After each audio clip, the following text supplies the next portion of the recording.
it's Rebecca with the Rain Nail Studio, and today's video is another tutorial. This is going to be my birthday nails. Here is my favorite drill to date. It is by Melody Susie. You can find it on Amazon. And I will go ahead and leave the link in the description box. Also, here are my acrylic brushes. My number 10 is at school, and due to coronavirus, I can't get it back. So here are my old brushes. I'm showing you this to be mindful of where you're placing your brush. I usually set it on my paper towel, not thinking about the monomer that's on there. But here's some glitter I received with this package from the Pottle. I got this really cute caddy that I keep my drill in. It holds my drill bits and it's very chic. I am thinking about including this in the 5K giveaway, so if you are interested in receiving one of these, go ahead and give this video a thumbs up. As a beginner nail tech, it's very important that you are mindful of how you use an e-file. It does take some time to learn, but a tip is to make sure that you're going in the right direction. If you're using your right hand, you want to go forward, and if you're using your left hand, you want to go in reverse. With this particular drill bit, you want to make sure you're paying attention because this is an extra coarse drill bit. This will help with getting a lot of bulk off of your nails before soaking. My favorite part about this handpiece is that it has a lock and unlock feature. So if it's not locked, it will not start, and if you unlock it while it's running, it will stop. I do not go above 11 RPMs when I'm doing my own nails, and I don't go under 10 because the coarseness of the bit, it will cause it to stop or pause. We don't want that. So between 10 and 11, or 10 or 11 when you're taking bulk off of your nails. I am working with my non-dominant hand, so I am going a little bit slower. You can't tell because I sped this up for the sake of the video. But when you're working at this angle, you want to be really careful because you can nick your cuticle area and it will hurt with this particular drill bit. Even though it has that safety tip, you can still cut yourself, especially at this angle.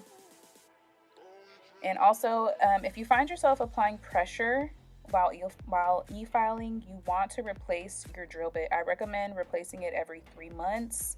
You should not be having to apply pressure when you're using your e-file. It will cause burning and can cause damage to your natural nail. And here I'm just trying to show you the thickness of my nails after I cut them down. And that is how much I was able to take off with my e-file. This is going to help with soaking. It'll cut down soaking time because there's not so much acrylic for the acetone to fight through. So just get it as thin as you can without compromising your natural nails.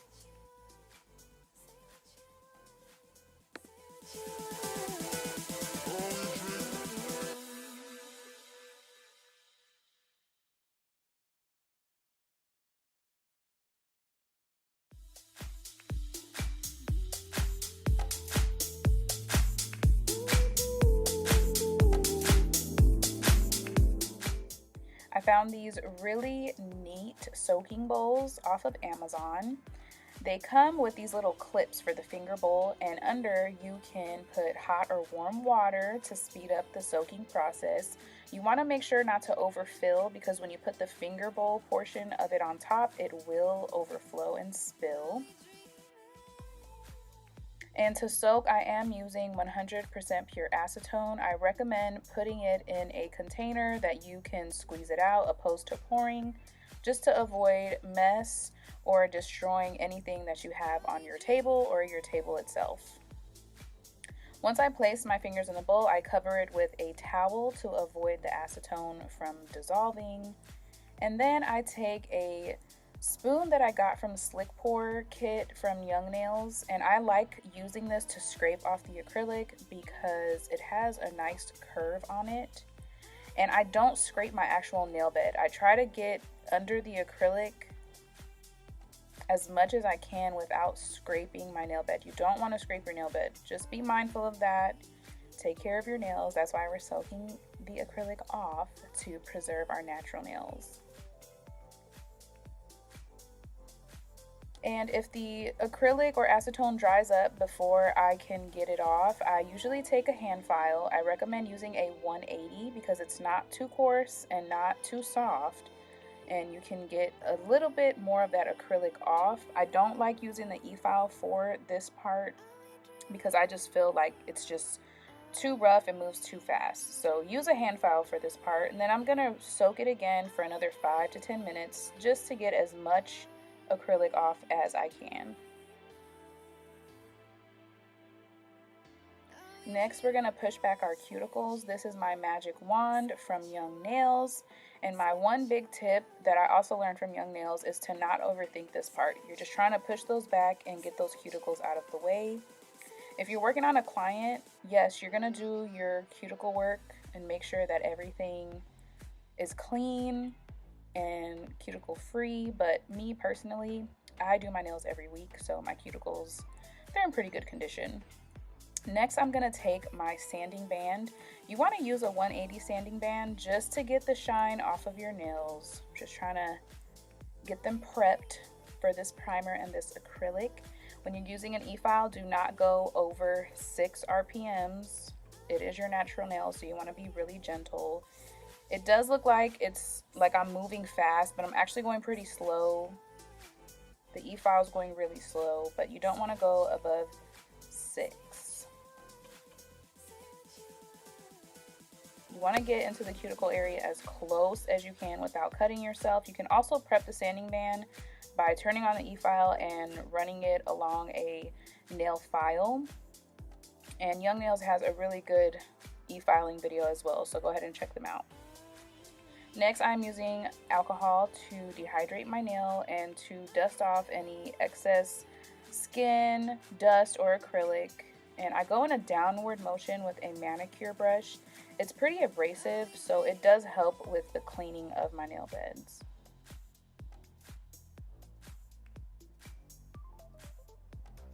The nail tips I'm using today are by BU. I got these off of Amazon. I'm using the Cosmo Low C Curve in the color Natural.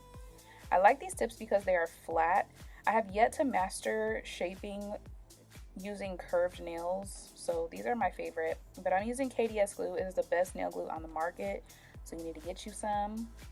When you are applying your nail tips, you want to make sure that you're sizing them correctly. They need to go from sidewall to sidewall. If they're too big or too small, they will pop off, so keep that in mind. If you need to trim them or shape them to your nail bed size, you can use a straight edge nail clipper, or you can file them. I prefer using a nail clipper because it is a cleaner cut than filing. That's just my own preference. Make sure you remove any excess glue so it doesn't dry on your skin. Next, I'm going to use a straight edge nail clipper to get some of that length down. I was gonna do some long nails, but I had some stuff to do this week, so I went ahead and just clipped them a little bit shorter than I would have liked for them to be.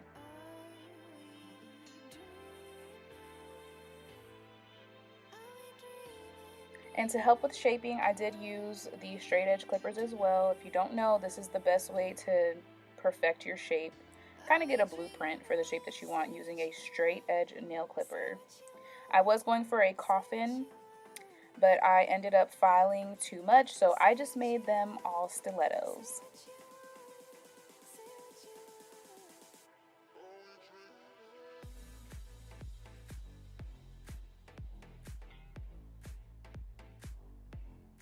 So here I'm using a 100 grit file. It is a coarser grit, and for me personally, I feel like it gets the shape a bit sharper than a 180 would.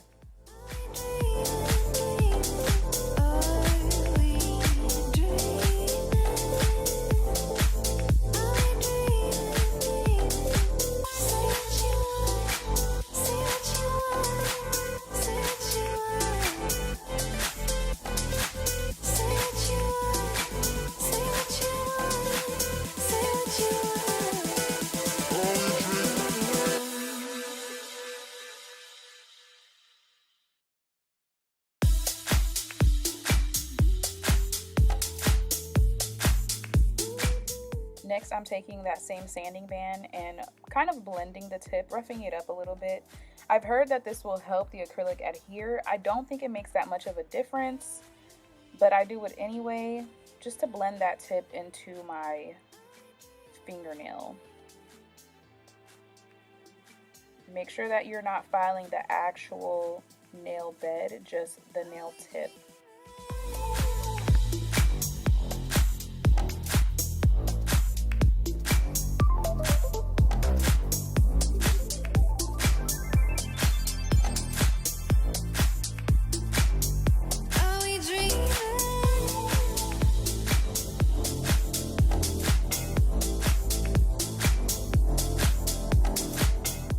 The acrylic system today is going to be Young Nails. I'm using the color Core X White and their liquid monomer.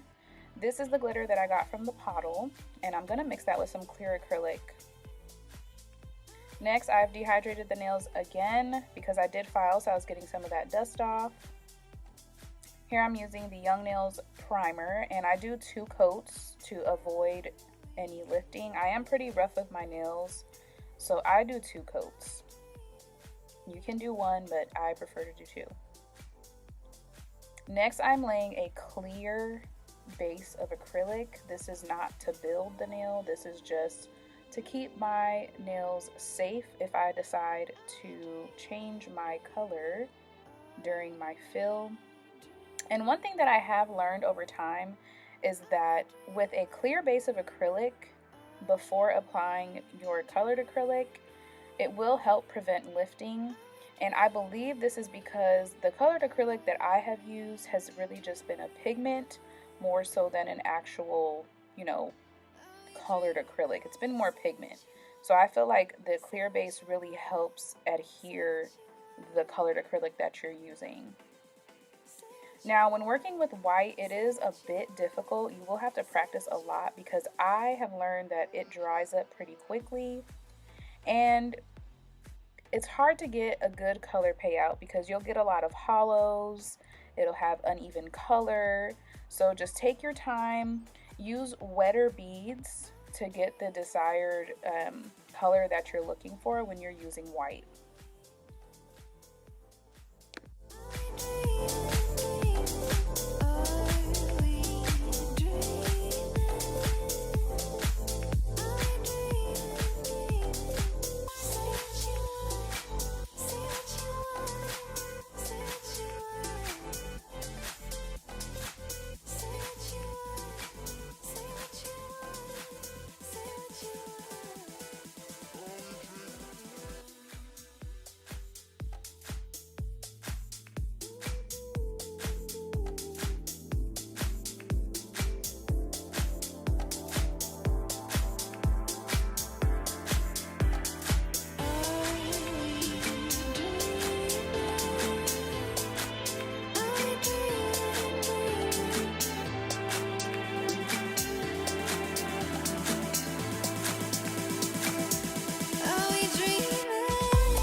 Next is our glitter mix. I'm taking a dapping dish with this very small spoon that I got off of Amazon, and I'm scooping a bit of glitter into the dapping dish. I try not to overdo it with the glitter, but sometimes it just, it just happens. But I'm mixing it with the clear acrylic because one thing that I've noticed is that when I just try to use the glitter on its own, or when I dip the glitter on the brush and then into the colored acrylic, it clumps up and gets stuck together very quickly. So I like to mix it with the clear acrylic just so that it has a little bit of room to move around before it dries up with the monomer. You want to mix that up really good, and when you dip your brush into the glitter, you want to tilt the dapping dish to where you're not touching the bottom of the dapping dish because it will make the glitter stick and clump up, and you don't want that because we don't like wasting product, okay? So I'm just taking the glitter and spreading it kind of just like on one side of my nail. And it does have a little bit of an ombre effect, but you just want to press that down so that your nails are not too thick. Spread it out and just manipulate it into the shape or, whatever design you're looking for with the glitter.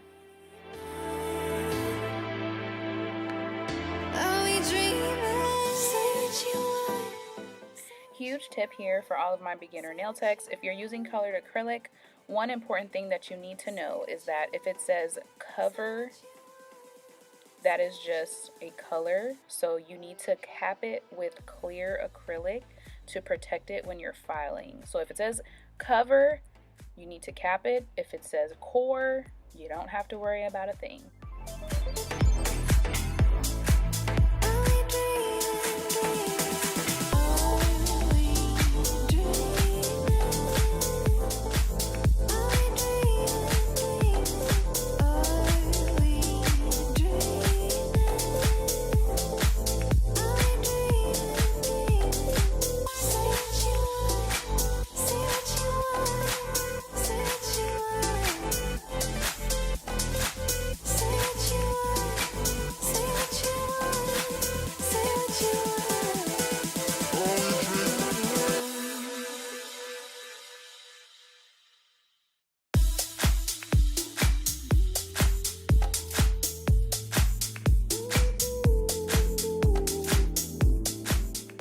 Now, because of all the layers, my nails did get a little thick, so I'm taking this fine drill bit and filing it down, make it more pretty and clean. And this is not a safety drill bit, so you want to move very slow and pay attention so you don't cut yourself. And I am using this at about 8 to 9 RPM.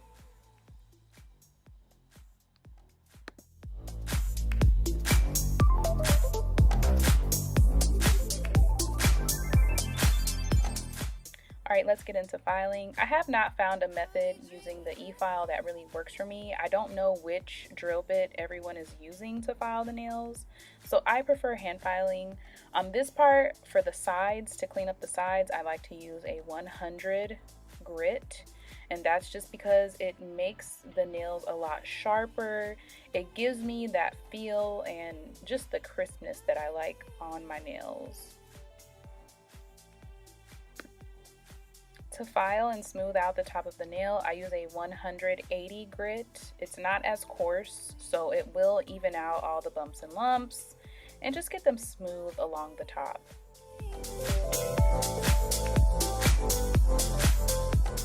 Final step for filing is to clean up under the nails. I use a cone safety drill bit. This is just to clean up any excess glue or acrylic that is stuck up under the nail tip. These are the stones I'll be using for my middle finger. They change colors a little bit, and I'm using this resin and gel resin activator from Mia's Secret. And it does dry pretty fast if you have a fan on, so move as fast as you can. I don't know if the activator actually really works, so we're gonna test this out.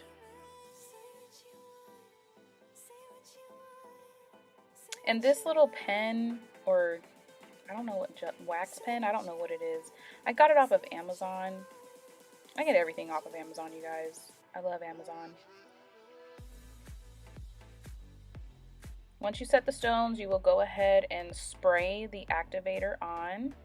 Let it dry before you apply your top coat. This is from Madame Glam. I do have a discount code. It's 30% off of any purchase. Make sure you check them out. I have the link down in the description box.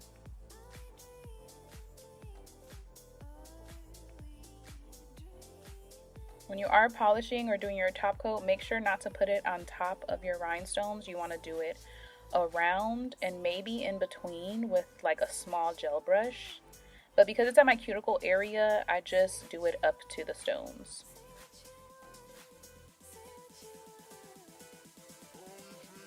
Make sure to remember to do a thin coat on your thumb.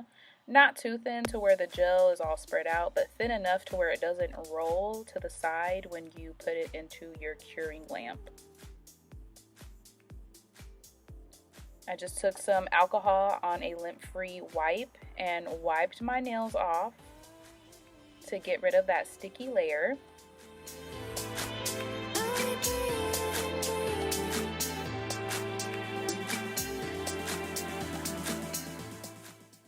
This is the final look. If you have any comments or questions, feel free to leave them down below. Make sure you check out my description box. Also, make sure to subscribe. We are doing a 5K giveaway very soon. Again, my name is Rebecca, and I hope to see you soon.